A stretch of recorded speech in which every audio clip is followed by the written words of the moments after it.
Gwenna mmere toyina lukisa era tokkirizibwa kwimira maaso ga muna Uganda ng'omubologera era ng'ogezaako kumunnyonnyola nti buli mu Uganda buli omu alina olukisa okuwagira kyawagira. Ekyo kyakoma olunaku mwatandika okutirimbula abantu, okutirimbula Abannayuganda. Mwatandika okubuuzaawo Abannayuganda bonna abagamba nti kimala, abagamba nti kaakati ekimala kimala, twetaaga okukyusa ku bukulembeze. Kale Butunuya Bunono naye avudde ayagala okugamba nti buli omu alina olukisa okuwagira kyayagala. Kyemugamba wasa mufumbire essaawa zino ali mu kkomera, ba Edi Mutwe oba Ddamulira oba Bakibalama bonna abaabuzibwawo bo tebalina lukisa kuwagira kye baagala. Tebalina lukisa kuwagira kibiina oba kuwagira muntu yenna. Kyogamba o constitution yonna ne kati abaana abavumbidde mu makomera ba Bobby Yanga bonna abataliiwo. Abaana bamaze mu nkomyi emyaka n'emyaka n'abamu tebamanyikiddwa mayitire. Tebalina lukisa kuwagira kye beetaaga kuba ekyabasibya political opinion yaabwe.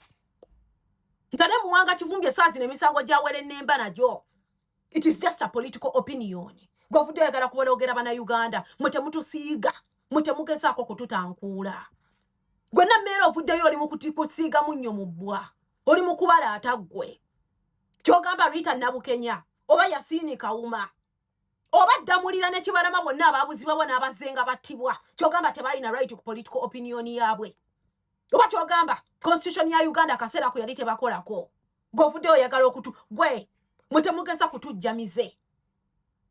Ekintu ekyo simanya political opinion, simanya constitution egamba bweti byaggwawo naku mwatandika okutirimbula Abannayuganda. Byaggwawo kuba nammwe democracy mwale mu kujiwa Abannayuganda. Kati Abannayuganda buli omu n'afuuka omulamuzi mu ngalo ze era buli omu n'ayambala ekyambalo ky'obulamuzi. Mutemugenda kutukuba temutuwe n'enkaaba gye tuba tukaabamu. Temugenda kunyigiriza Munnayuganda kutuuka nnyindo kujja musaayi ate omugamba abunire. Mwe muba mulidde tokkirizibwa kujja kuswankulira mu batannalya.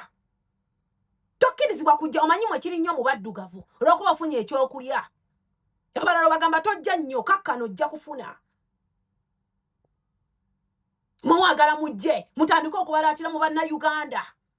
Mutandike okubalaatira mu bantu abalina obulumi ate mutambule nga muyinaayina. Kati ofuddeyo ssebo oyagala okwogera simanya everyone has a right to his political. Gwe mutemugeza kutujjamize ate buli omu asigale bw'ali. Buli omu asigale bw'ali. Tomugenda kutukuba temutuwe enkaaba gye tukaabamu. Nedda ekyo tekijja kusoboka. Kyogamba abazenga batigumbulwa. Bo ki constitution yali tebakwatako oba tebalina political opinion. Fena tunategerera mu family emu. Tunategerera mu kibiina kimu. Tuli bawala bammwe oba tuli bakazi bammwe. Bawasa mufumbiro ne ba Bobby Yanga kwogase bonna abali mu kuvundira mu makomera. Kyogamba bo ti constitution tebakwatako. But they don't have a right to their political opinion. Mutemugeza.